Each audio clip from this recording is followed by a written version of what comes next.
Hello friends, स्वागत है आपका हमारे यूट्यूब चैनल न्यू सरकारी जॉब्स में। तो आज हम फिर से एक बार आपके साथ हैं एक और नई जॉब अपडेट के साथ। तो अगर आप भी वेट कर रहे थे आईटीबीपी की भर्ती का, तो आईटीबीपी कांस्टेबल की भर्ती आ चुकी है 2021 में। इसमें जो आपको टोटल सैलरी देखने के लिए मिलेगी, अगर आपका अपॉइंटमेंट हो जाता है इस जॉब में, तो आपको टोटल सैलरी जो देखने के लिए मिलेगी इस जॉब में वो मिलेगी 30,000, 30,000 से ज़्यादा आपको इस जॉब में सैलरी देखने के लिए मिलेगी। और जो एजुकेशन क्वालिफ़िकेशन मांगी गई है अप्लाई करने के लिए, वो मांगी गई है 10th पास। तो अगर आपने 10th पास की हुई है, आपके पास 10th का एजुकेशन सर्टिफिकेट है, किसी भी बोर्ड से की हुई है, तो ये वीडियो आपके लिए काफ़ी इंपॉर्टेंट होने वाली है। आप भी अप्लाई कर सकते हैं आईटीबीपी कांस्टेबल के लिए। तो जो टोटल वैकेंसी देखने निकल के आ रही है इस जॉब में कांस्टेबल और हेड कांस्टेबल की, वो आ रही है 500 से ज़्यादा, 500 से ज़्यादा वैकेंसी निकल कर के आ रही है। और जितने भी मेल और फीमेल कैंडिडेट हैं ऑल ओवर इंडिया के, वो इस जॉब के लिए सक्सेसफुली अप्लाई कर सकते हैं। मैं आपको इस वीडियो में सब कुछ बताऊंगा कि एलिजिबिलिटी क्राइटेरिया क्या मांगा गया है, क्या है, एज लिमिट कितनी मांगी गई है, कौन कौन से कैंडिडेट इस जॉब के लिए अप्लाई कर सकते हैं, कैसे अप्लाई कर सकते हैं, लास्ट डेट कब है, सब कुछ बताऊंगा इस वीडियो में।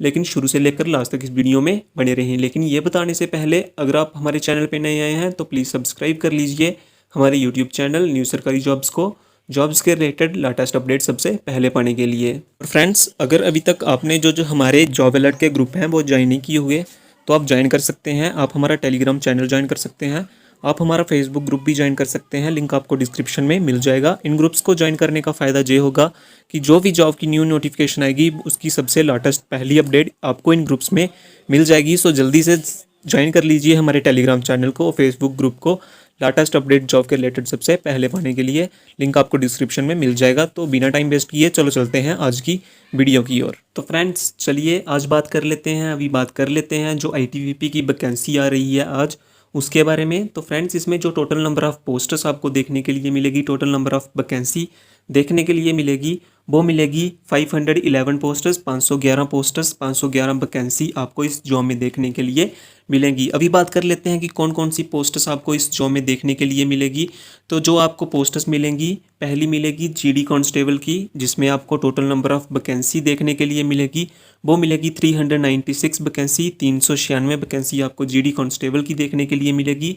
और सेकंड नंबर पे पोस्ट है हेड कांस्टेबल की, जिसमें आपको टोटल नंबर ऑफ़ वैकेंसी जो है वो देखने के लिए मिलेगी 115, 115 आपको हेड कांस्टेबल की वैकेंसी देखने के लिए मिलेगी। और कुल मिलाकर अगर हम बात करें तो टोटल पोस्टर्स जो मिलेंगी, टोटल वैकेंसी आपको इस जॉब में देखने के लिए मिलेंगी, वो मिलेंगी 511 पोस्टर्स, 511 वैकेंसी। तो इसके बाद बात करते हैं हम कि ऑनलाइन एप्लीकेशन फॉर्म लगना कब से स्टार्ट होंगे, कुछ इंपॉर्टेंट डेट्स के बारे में कि लास्ट डेट कब है, ऑनलाइन फॉर्म कब से लगना स्टार्ट होंगे उसके बारे में। तो फ्रेंड्स, जो स्टार्टिंग डेट है ऑनलाइन एप्लीकेशन फॉर्म को फिल करने की, वो जल्द ही यहाँ पे निकल कर आएगी। जब भी आएगी तो उसकी सबसे पहले लेटेस्ट अपडेट आपको हमारे चैनल पे मिल जाएगी। तो आप सब्सक्राइब कर सकते हैं हमारे यूट्यूब चैनल न्यू सरकारी जॉब्स को। और लास्ट डेट भी आपको हमारे जॉब अपडेट के चैनल के थ्रू मिल जाएगी, तो आप सब्सक्राइब कर सकते हैं। तो फ्रेंड्स, इसके बाद हम बात कर लेते हैं सैलरी के बारे में कि अगर आपका इस जॉब में सिलेक्शन हो जाता है तो आपको कितनी सैलरी मिलेगी इस जॉब में, उसके बारे में।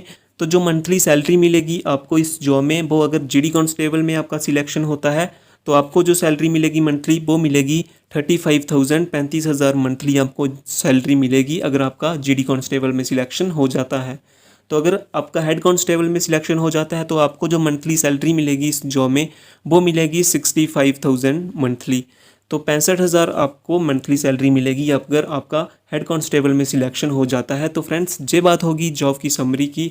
तो फ्रेंड्स, अभी बात कर लेते हैं हम एलिजिबिलिटी क्राइटेरिया के बारे में कि एजुकेशन क्वालिफिकेशन क्या मांगी गई है, एज लिमिट क्या रहेगी, फिजिकल टेस्ट में क्या क्या होगा, सिलेक्शन प्रोसेस क्या है, कौन कौन से डॉक्यूमेंट चाहिए अगर आप भी आईटीबीपी कांस्टेबल और हेड कांस्टेबल की भर्ती में अप्लाई करना चाहते हैं। उन सब चीज़ों के बारे में बात करेंगे। लेकिन सबसे पहले बात कर लेते हैं हम एजुकेशन क्वालिफिकेशन की कि आपको क्या क्या एजुकेशन क्वालिफिकेशन चाहिए अगर आप अप्लाई करना चाहते हैं। तो अगर आप जीडी कांस्टेबल के लिए अप्लाई करना चाहते हैं तो आपको जो एजुकेशन क्वालिफिकेशन चाहिए वो चाहिए मिनिमम 10th पास। आपके पास 10th पास का एजुकेशन सर्टिफिकेट होना चाहिए from a recognised board, from a central और स्टेट गवर्नमेंट का आपके पास 10th का एजुकेशन सर्टिफिकेट होना चाहिए। और अगर आप हेड कांस्टेबल के लिए अप्लाई करना चाहते हैं तो जो आपके पास एजुकेशन क्वालिफिकेशन होनी चाहिए वो होनी चाहिए 12th पास। आपके पास 12th का एजुकेशन सर्टिफिकेट होना चाहिए। तो ये बात होगी एजुकेशन क्वालिफिकेशन की। इसके बाद हम बात कर लेते हैं फ़िज़िकल टेस्ट की कि फ़िज़िकल टेस्ट जो होगा उसमें क्या क्या होगा। तो सबसे पहले तो आपका रनिंग टेस्ट होगा, जिसमें मेल कैंडिडेट के लिए क्या होगा, मेल कैंडिडेट के लिए 1.6 किलोमीटर की रनिंग होगी 7.30 मिनट्स में, और जो फीमेल कैंडिडेट हैं उनके लिए 800 मीटर की रनिंग होगी 4 मिनट 45 सेकेंड में। तो ये बात होगी रनिंग टेस्ट की। इसके बाद हम बात कर लेते हैं हाइट की कि हाइट क्राइटेरिया में क्या क्या मांगा गया है। तो जो हाइट क्राइटेरिया में मांगा गया है वो मेल कैंडिडेट के लिए जो हाइट मांगी गई है वो मांगी गई है 170 सेंटीमीटर, और जो फीमेल कैंडिडेट्स हैं उनके लिए जो हाइट मांगी गई है वो मांगी गई है 157 सेंटीमीटर, और जो नॉर्थ इंडिया जोन से कैंडिडेट बिलोंग करते हैं उनके लिए जो मेल कैंडिडेट हैं उनके लिए जो हाइट मांगी गई है वो मांगी गई है 165 सेंटीमीटर, और जो फीमेल कैंडिडेट्स से बिलोंग करते हैं फीमेल कैंडिडेट्स हैं उनके लिए जो हाइट मांगी गई है नॉर्थ इंडिया जोन के कैंडिडेट्स के लिए वो मांगी गई है 150 सेंटीमीटर। तो ये बात होगी हाइट क्राइटेरिया के बारे में। इसके बाद बात कर लेते हैं चेस्ट के बारे में कि चेस्ट कितनी मांगी गई है इस जॉब में अप्लाई करने के लिए। तो जो मिनिमम चेस्ट आपकी होनी चाहिए, जो फीमेल के लिए कोई भी क्राइटेरिया नहीं है, ओनली मेल कैंडिडेट के लिए क्राइटेरिया है। जो अनएक्सपेंडेबल चेस्ट होनी चाहिए आपकी वो होनी चाहिए 80 सेंटीमीटर, और जो एक्सपेंडेबल चेस्ट होनी चाहिए आपकी वो होनी चाहिए 85 सेंटीमीटर। तो फ्रेंड्स ये बात होगी फिजिकल टेस्ट की। तो इसके बाद हम बात कर लेते हैं एज लिमिट क्राइटेरिया के बारे में कि एज लिमिट कितनी मांगी गई है इस जॉब में अप्लाई करने के लिए। तो जो हेड कांस्टेबल और जीडी कांस्टेबल और हेड कांस्टेबल की ये मिनिमम एज मांगी गई है अप्लाई करने के लिए वो मांगी गई है 18 ईयर्स, और जो मैक्सिमम एज मांगी गई है इस जॉब में अप्लाई करने के लिए वो मांगी गई है 25 ईयर्स। और अगर आप SC ST OBC इन सभी कैटेगरी से बिलोंग करते हैं तो आपके लिए 3 to 5 ईयर्स की रिलैक्सेशन भी आपको एज लिमिट में देखने के लिए मिलेगी। तो फ्रेंड्स ये बात होगी एज लिमिट की। तो इसके बाद हम बात कर लेते हैं सिलेक्शन क्राइटेरिया के बारे में कि जो आपकी सिलेक्शन होगी इस जॉब में वो किस बेसिस पे होगी। फ्रेंड्स जो सबसे पहले होगा वो आपका फिजिकल टेस्ट होगा।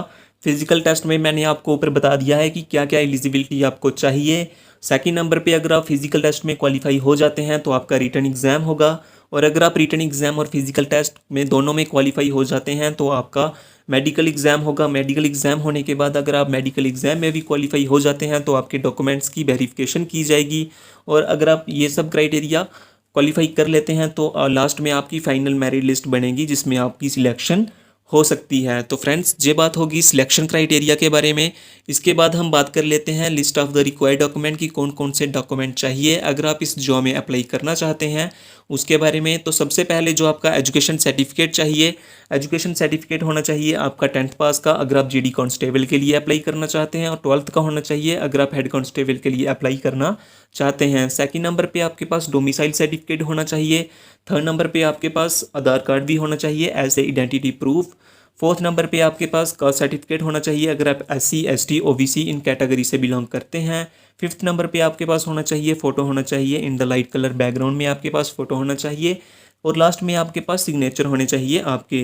तो फ्रेंड्स ये बात होगी कि कौन कौन से डॉक्यूमेंट आपको चाहिए अगर आप इस जॉब में अप्लाई करना चाहते हैं। तो अगर आप इन सब डॉक्यूमेंट आपके पास हैं और आप एलिजिबल हैं तो आप सक्सेसफुली ITBP कांस्टेबल और हेड कांस्टेबल की भर्ती में अप्लाई कर पाएंगे। तो फ्रेंड्स अप्लाई आप कैसे कर सकते हैं, एलिजिबल और इंटरेस्टेड कैंडिडेट जो हैं अगर आप एलिजिबल हैं और आपके पास डॉक्यूमेंट सभी हैं तो आप ITBP की जो ऑफिशियल वेबसाइट है वहाँ पे जाके अप्लाई कर सकते हैं अपना ऑनलाइन एप्लीकेशन फॉर्म को। और जो आपकी एप्लीकेशन फ़ीस लगेगी ऑनलाइन फॉर्म को फिल करने के लिए वो लगेगी, जो कैंडिडेट बिलोंग करते हैं जर्नल से बिलोंग करते हैं, EWS से बिलोंग करते हैं और OBC से बिलोंग करते हैं, कैटेगरी से बिलोंग करते हैं तो उनके लिए 100 रुपीज़ एप्लीकेशन फ़ीस लगेगी। और जो कैंडिडेट बिलोंग करते हैं SC ST और एक्स सर्विसमैन जो हैं उनके लिए कोई भी फ़ीस यहाँ पे नहीं लगेगी। तो ऑफिशियल नोटिफिकेशन आपको हमारी वेबसाइट पे मिल जाएगी, आप वहाँ से जाके चेकआउट कर सकते हैं, लिंक आपको डिस्क्रिप्शन में मिल जाएगा। तो फ्रेंड्स ये थी आज की वीडियो, और अगर वीडियो अच्छी लगे तो लाइक कीजिए और सब्सक्राइब कीजिए हमारे यूट्यूब चैनल न्यू सरकारी जॉब्स को, जॉब्स के रिलेटेड लेटेस्ट अपडेट सबसे पहले पाने के लिए। So thanks for watching friends.